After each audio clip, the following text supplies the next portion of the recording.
জীবনে এমন কিছু কাজ রয়েছে যা আমাদের কখনোই করা উচিত নয়, যেমন আশা করা।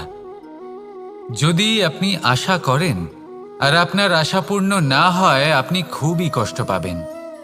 এবার আপনি যদি প্রতীক্ষা করেন, করতেই থাকেন, আর সেই ব্যক্তি যদি না আসে, তাহলেও খুব কষ্ট পাবেন। আর হলো তুলনা। আপনি যদি তুলনা করতে যান, তাহলে এটাই ভাববেন যে হয় আমি বা অন্য কোনো ব্যক্তি, এই দুজনের মধ্যে কোনো এক ব্যক্তি নিকৃষ্ট। আর এই ভাবনাটাই হলো অনুচিত। যদি আমরা কথা বলি সেই সব বিষয়ে যা আমাদের করা উচিত, যেমন পরীক্ষা। এই পরীক্ষা সবসময় আমাদের আরো সফল করে তোলে, আরো শ্রেষ্ঠ করে তোলে, আরো উৎকৃষ্ট করে তোলে। আসন্ন মহাসংগ্রামের জন্য আমাদের প্রস্তুত করে তোলে এই পরীক্ষা। তাই এই পরীক্ষার থেকে কখনোই পালাবেন না, এর সম্মুখীন হন। আর হলো কর্ম। কর্ম করা কখনোই বন্ধ করবেন না। তুলনা করার বদলে কর্ম করুন, প্রতীক্ষা করার বদলে কর্ম করুন, আর আশা করার বদলে কর্মই করুন। জীবন সফল হয়ে যাবে। দেখুন, সবার শেষে সত্যি বলতে এই কর্ম আর এই পরীক্ষা, এই দুই আমাদের জীবনকে সুখী করে তুলতে পারে। আসুন আর আমার সাথে ভালোবেসে বলুন, রাধা রাধা। মানুষ তার জীবনে শিক্ষা এবং প্রেম, এই দুই লাভ করে তার মাতা, পিতা এবং গুরুর কাছ থেকে। কিন্তু মানুষ সবথেকে বেশি ভালোবাসে নিজের মাতাকে, কারণ মাতা খুব নির্মল চিত্তে ভালোবাসে, শান্ত মনে আমাদের অন্তরে শক্তির সঞ্চার করে থাকেন, আমাদের উৎসাহ দেন, বলশালী করে তোলেন। ব্যাপারটা কিন্তু এমন নয় যে আমরা নিজেদের বাবা বা গুরুকে ভালোবাসি না, তাদেরকেও আমরা অত্যন্ত ভালোবাসি, শুধু ওনাদের কঠোর ব্যবহার দেখলে আমরা একটু ভয় পেয়ে যাই। এবার ওনাদের এই কঠোর ব্যবহার আমাদের ভালো না লাগলেও অত্যন্ত আবশ্যক, কারণ মাতার থেকে আমরা যে শক্তি লাভ করি তা যেন নিয়ন্ত্রণ হারিয়ে বিধ্বংসী না হয়ে ওঠে, আমরা যেন কোনো কুপথে না চলে যাই, আমরা কখনো যেন দোষ না করে ফেলি। শুধু সেই জন্য পিতা এবং গুরু একটু কঠোর হয়ে ওঠেন, এবং ওনাদের এই কঠোর আচরণ ভবিষ্যতে গিয়ে আমরা অবশ্যই বুঝতে পারি। জীবনে কিছু বছর আমরা এগিয়ে যাই আর তারপর আমরা বুঝতে পারি যে বাবা এবং গুরু আমাদের যথেষ্ট ভালোবাসতেন, কিন্তু ওনাদের ভালোবাসার বহিঃপ্রকাশ আলাদা। প্রয়োজনীয় হলো এটা দেখার, এটা বোঝার যে শুরু থেকে আমাদের প্রতি ওনাদের আচরণ কেমন ছিল। ওনাদের কঠোর হওয়ার পেছনে ওনাদের ভালোবাসাটা বোঝার চেষ্টা করুন, ওনাদের চিন্তাটা বোঝার চেষ্টা করুন, ওনাদের পথপ্রদর্শনের আড়ালে আপনার ভবিষ্যতের জন্য যে পরিকল্পনা ওনারা করেছেন সেটা বোঝার চেষ্টা করুন। তখন আপনারা বুঝতে পারবেন ওনাদের ভালোবাসাকে। আপনার মনের মধ্যে আপনা থেকেই ওনাদের প্রতি সম্মান জেগে উঠবে। নিজের পিতা এবং নিজের গুরু, এই দুজনের প্রতি কৃতজ্ঞতা প্রকাশ করুন আর আমার সাথে ভালোবেসে বলুন, রাধা রাধা। আমি অনেক সংখ্যক মানুষকে দেখেছি, তাদের কাছে অত্যাধিক জ্ঞান আছে, শিল্প আছে, ধন আছে, কীর্তি আছে, কিন্তু তারা এই সব কিছু নিজেদের কাছেই রাখেন, এই সমাজে বিতরণ করেন না। কারণ হলো ভয়। ওনাদের মনে হয় যে যদি আমি এই সব কিছু সমাজে বিতরণ করি, তাহলে সমাজ আমার শিল্প হোক, ধন হোক, জ্ঞান হোক, কীর্তি হোক, সবকিছু চুরি করে নিয়ে যাবে, আর তার বদলে আমি কিছুই পাবো না। এটা কিন্তু সত্য নয়। সত্য হলো এটাই যে যদি আপনি নিজেকে এই সংসারের প্রতি সমর্পিত করেন, তাহলে এই সংসার আপনার প্রতিও সমর্পিত থাকবে। আপনি শুধু ধন, জ্ঞান, কীর্তি, সম্মান পাবেন তাই নয়, বরং এই সমাজ আপনাকে নিজের চোখে হারাবে, মনের মধ্যে স্থান দেবে। তাই এই ভয় ত্যাগ করে দেখুন কিভাবে এই সমাজ আপনাকে প্রেম সমর্পণ করে। আসুন আমার সাথে ভালোবেসে বলুন, রাধা রাধা। জীবন কিসের উপর নির্ভরশীল? ধনের ওপর, বৈভবের ওপর, নিঃশ্বাসের ওপর? না, এই জীবন নির্ভরশীল বিশ্বাসের ওপর। বিশ্বাস নিজের ওপর, বিশ্বাস আমাদের আপনজনের ওপর। কিন্তু যখন এই বিশ্বাস ভেঙে যায়, তখন মানুষের মনও ভেঙে যায়, আর তারপর সে অন্য কিছু করতেই পারে না। তখন কি করা যেতে পারে? তিনটে কাজ আছে যা আপনি করতে পারেন। প্রথম, ভালোবাসা। যাকে আপনি ভালোবাসেন, যারা আপনাকে ভালোবাসে, ভুল যারই হোক না কেন, তার কাছে ক্ষমা চাইতে কখনোই সংকোচ বোধ করবেন না। দ্বিতীয় হলো বিশ্বাস। যারা আপনাকে ভালোবাসেন, আপনাকে বিশ্বাস করেন, তাদের বিশ্বাস কখনো ভাঙবেন না। তৃতীয় হলো আশা। যারা আপনাকে ভালোবাসেন, আপনাকে বিশ্বাস করেন, তাদের আশা আপনার সাথে জড়িত। তাদের থেকে কখনো কিচ্ছু লুকোবেন না।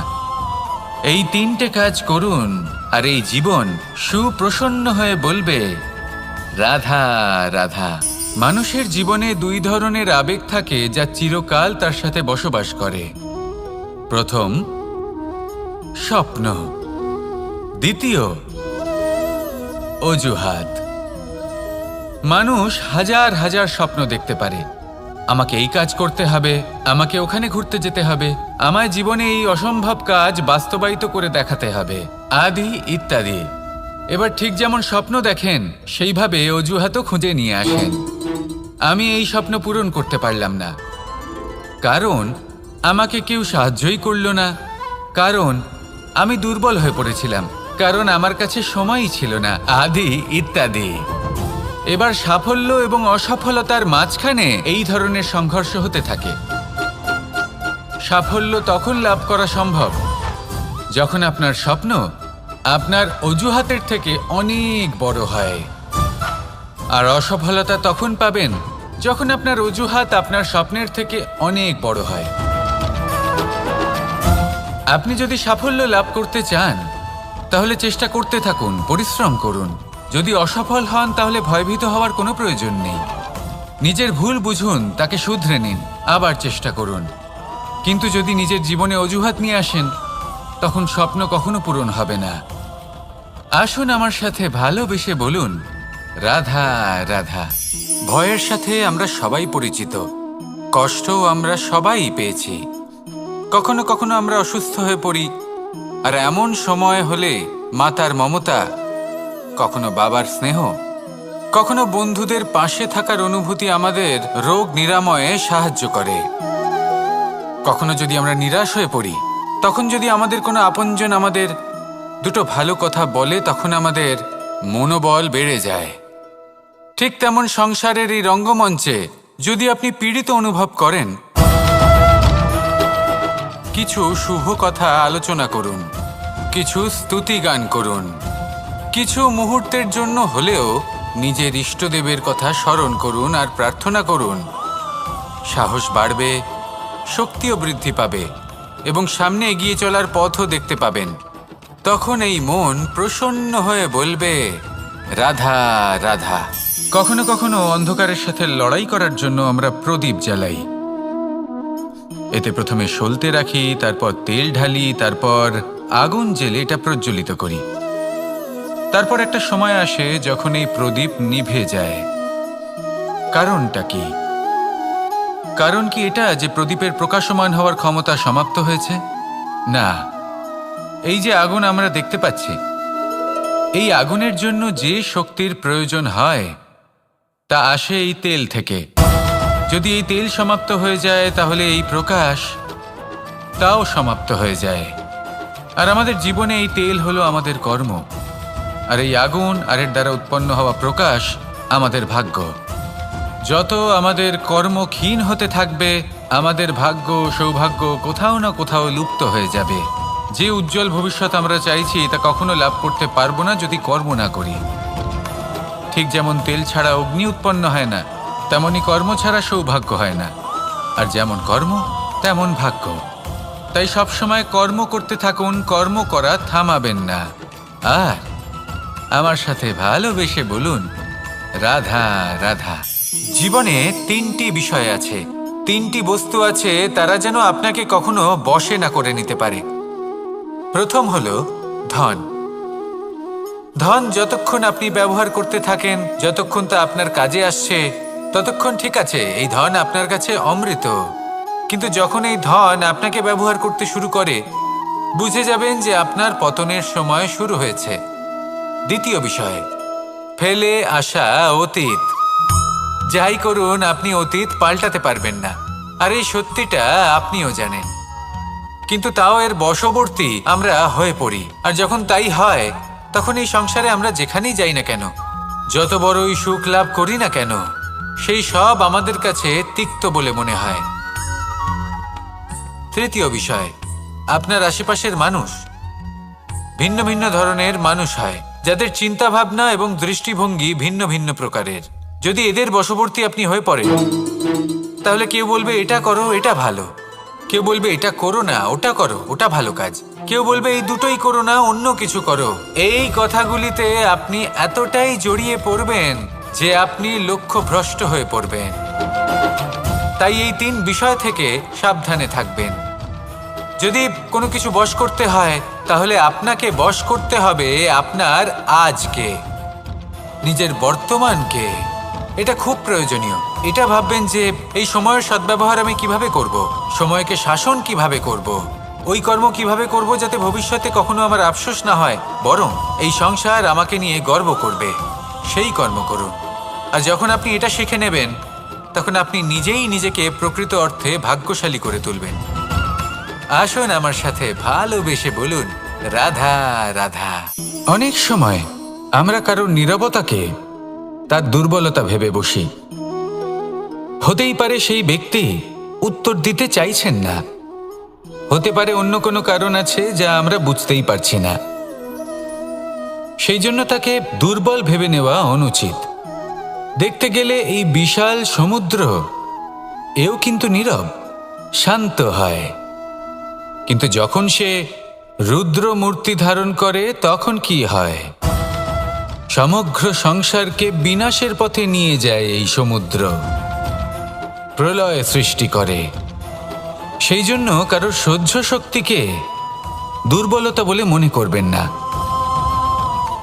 কারণ যদি এই নীরবতা নিজেকে ভেঙে বেরিয়ে আসে, তাহলে তা বিনাশের সমস্ত সীমা পার করে যেতে পারে।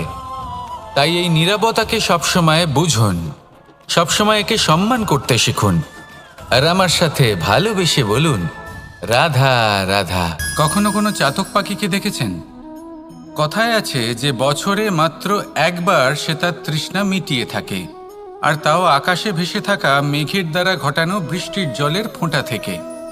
আর কোথাও থেকে সে তার তৃষ্ণা পূরণ করে না।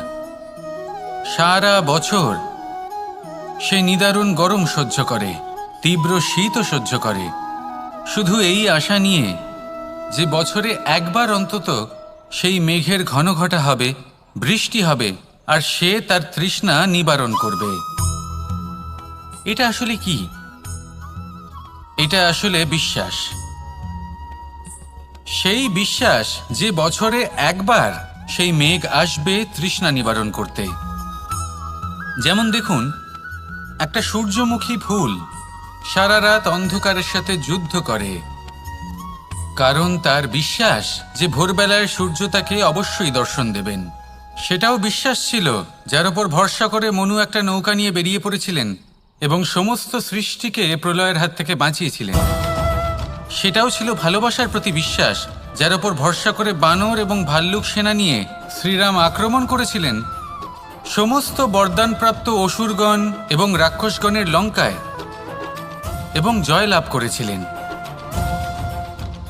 এই বিশ্বাসই হলো এই বিশ্বের আশা। বিশ্বাস রাখুন যে আপনি হলেন সর্বশ্রেষ্ঠ এবং শুধুই নিজের কর্ম করতে থাকুন। এই বিশ্বাসের আশাই আপনাকে প্রতি মুহূর্তে বল প্রদান করবে। এ হলো আমার বিশ্বাস।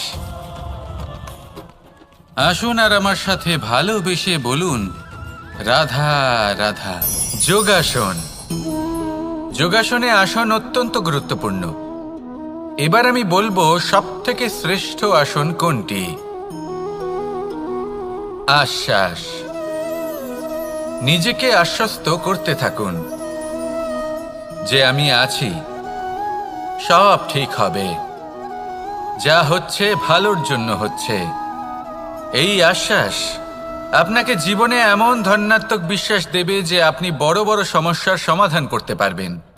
এবার যদি কথা বলি সবথেকে কঠিন সময়ের, তাহলে সেটা হলো বিচ্ছেদের।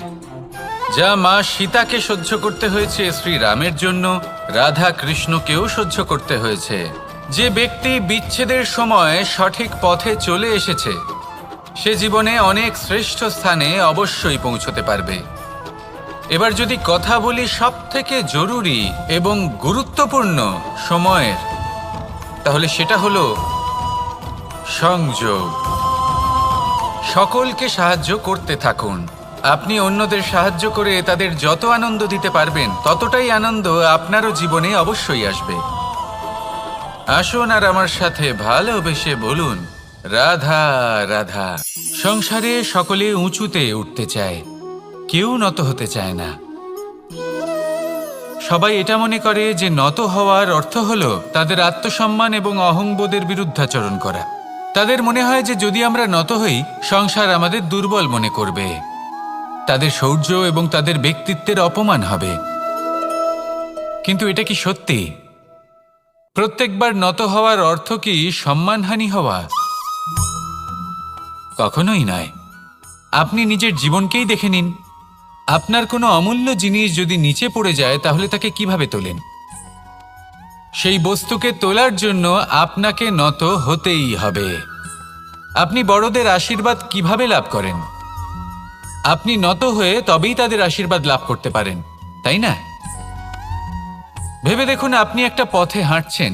আপনি দেখতে চাইছেন যে আপনি সঠিক পথে হাঁটছেন কিনা, পায়ের নিচে কাঁটা পড়ে আছে কিনা। কিভাবে দেখবেন? আপনাকে সেই মাথা নত করেই দেখতে হবে। এর অর্থ কি? অর্থ খুব সহজ। প্রত্যেকবার নত হওয়া অনুচিত নয়, সেটা কোনোভাবেই সম্মানহানি নয়। পরিস্থিতি অনুসারে এবং যেখানে প্রয়োজন, আপনি নত হতে শিখে গেলে আপনি অনেক কিছুই লাভ করতে পারবেন। জ্ঞান, মান, গুণ, বিশ্বাস। সেই জন্য প্রয়োজন এবং পরিস্থিতি অনুসারে নত হতে শিখুন। এতে অনুচিত কিছুই নেই। আত্মসম্মান থাকা অত্যন্ত প্রয়োজনীয়, কিন্তু তা যেন কখনো অহংকারে পরিণত না হয়। এই বিষয়ে অবশ্যই নজর রাখবেন এবং আমার সাথে ভালোবেসে বলবেন, রাধা রাধা। আমাদের জীবনে অনেক ধরনের ব্যক্তি এসে থাকেন। কেউ কেউ আমাদের সাথে থেকে যান, কেউ আমাদের থেকে দূরে চলে যান। কেউ ভালো মানুষ হন, কেউ খারাপ মানুষ। কিন্তু আমরা সবসময় সেই সময়টাকে নিয়ে দুঃখ প্রকাশ করি যখন আমাদের জীবনে কোনো খারাপ ব্যক্তি প্রবেশ করেন। তারা আমাদের খারাপ অনুভূতি দেন, দুঃখ দেন, কষ্ট দেন। আমরা সবাই তাকে ভালো মন্দ কথা বলি। কিন্তু কেন? এমন বিভিন্ন ধরনের মানুষ, খারাপ মানুষ, ভালো মানুষ, সবার জীবনেই আসেন এবং সকলকেই একটা অমূল্য শিক্ষা দান করে যান। এবার আপনি নিজেই ভেবে দেখুন, জীবনে যখন প্রথমবার আপনি আগুন স্পর্শ করেছিলেন, তখন আপনি একটা শিক্ষা লাভ করেছিলেন যে আমাকে আগুনের থেকে একটু দূরে থাকতে হবে। তারপর আস্তে আস্তে আপনি শিখলেন যে কিভাবে এই আগুনকে নিয়ন্ত্রণে রাখতে হবে। তারপর আপনি শিখলেন যে কিভাবে নিজের জীবনে তাকে প্রয়োগ করতে হবে, তা সে অন্ধকারে প্রকাশ লাভ করার জন্য হোক বা খাবার বানানোর জন্য। সেইভাবেই কোনো খারাপ ব্যক্তি যখন আপনার জীবনে আসে, কোনো শিক্ষা দিয়ে যান, তার প্রতি কৃতজ্ঞ থাকুন। তার বিষয় খারাপ ভাবার বা খারাপ অনুভূতি নিয়ে থাকার কোনো প্রয়োজন নেই। সেই শিক্ষা লাভ করুন, ইতিবাচক মনোভাব নিয়ে জীবনের সামনে এগোতে থাকুন। কেউ নেই যিনি আপনাকে বাধা দিতে পারেন। আসুন আমার সাথে ভালোবেসে বলুন, রাধা রাধা। অনেক সময় আমরা জীবনে অনেক মানুষকে এমন বলতে শুনে থাকি যে আমি অসফল হয়েছি কারণ আমার সময় ভালো যাচ্ছিল না। আমি এই জিনিসটা লাভ করতে চাইছিলাম কিন্তু করতে পারলাম না কারণ আমার সময়টা ভালো যাচ্ছিল না। আমি আমার জীবনে ওই মহান কাজটা করতে চাইছিলাম কিন্তু করতে পারলাম না। কেন? কারণ আমার সময়টা ভালো যাচ্ছিল না। কিন্তু যে মুহূর্তে ভালো সময় আমার জীবনে আসবে, আমি সব কিছু প্রাপ্ত করব।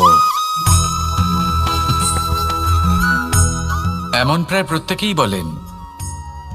আসুন একটা কথা বোঝা যাক।